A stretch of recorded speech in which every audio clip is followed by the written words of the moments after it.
Assalamualaikum warahmatullahi wabarakatuh.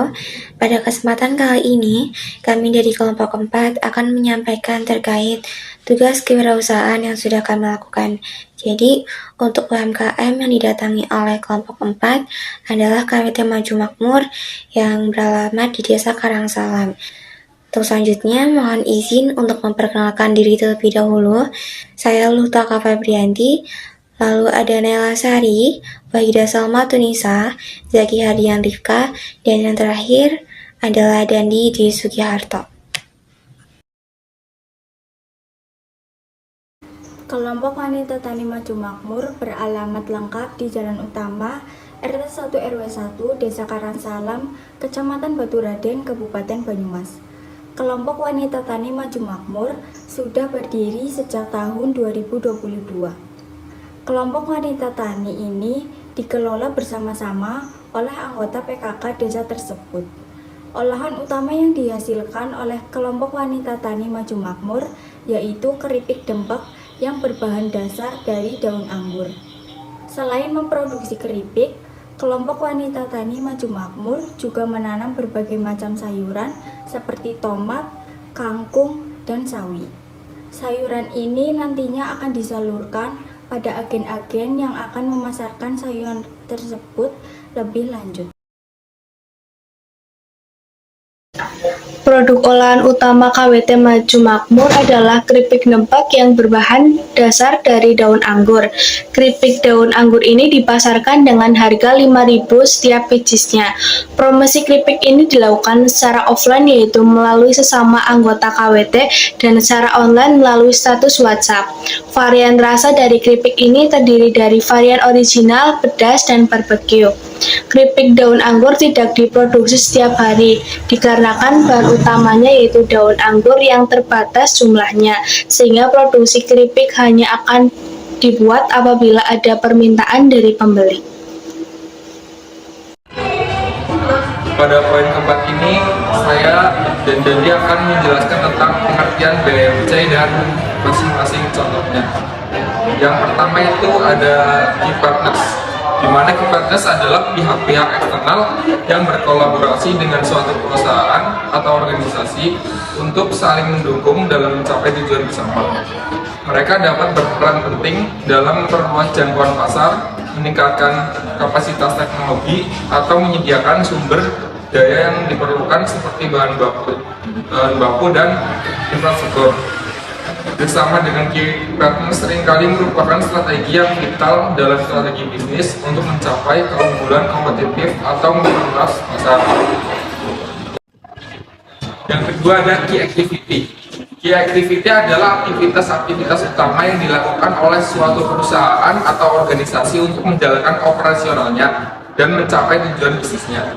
Aktivitas ini mencakup semua kegiatan yang penting untuk menciptakan dan mengantarkan produk atau layanan kepada pelanggan, serta menjaga keberlangsungan dan efisiensi operasional perusahaan. Terus contoh dari key activity ini yaitu menjual produk keripik daun anggur. Yang ketiga itu ada key resource. Key resource merujuk pada semua jenis sumber daya yang penting dan diperlukan oleh suatu perusahaan atau organisasi untuk menjalankan kegiatan operasionalnya dan mencapai tujuan bisnisnya. Sumber daya ini dapat berupa modal finansial, fasilitas fisik, teknologi, SDM, dan berbagai jenis aset yang mendukung kegiatan operasional dan pengembangan perusahaan. Yang keempat ada value proposition. Value proposition adalah janji atau nilai yang ditawarkan oleh suatu produk atau layanan kepada pelanggan untuk memenuhi kebutuhan mereka dan memecahkan masalah yang mereka hadapi. Ini adalah pernyataan yang menggambarkan manfaat konkret yang akan diperoleh pelanggan dari menggunakan produk atau layanan tersebut, serta alasan mengapa produk atau layanan tersebut unggul dibandingkan dengan pesaing.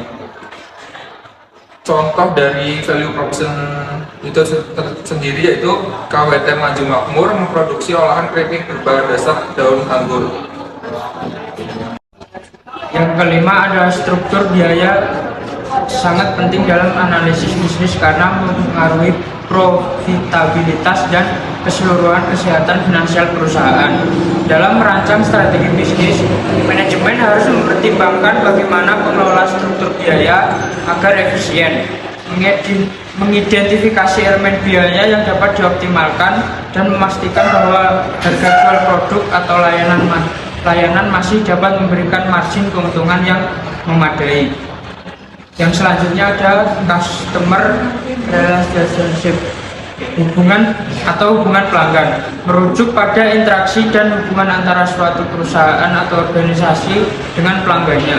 Ini mencakup semua upaya yang dilakukan perusahaan untuk membangun, mengelola, dan menjaga hubungan yang baik dengan pelanggan guna memenuhi kebutuhan mereka, memperoleh loyalitas, dan meningkatkan kepuasan pelanggan.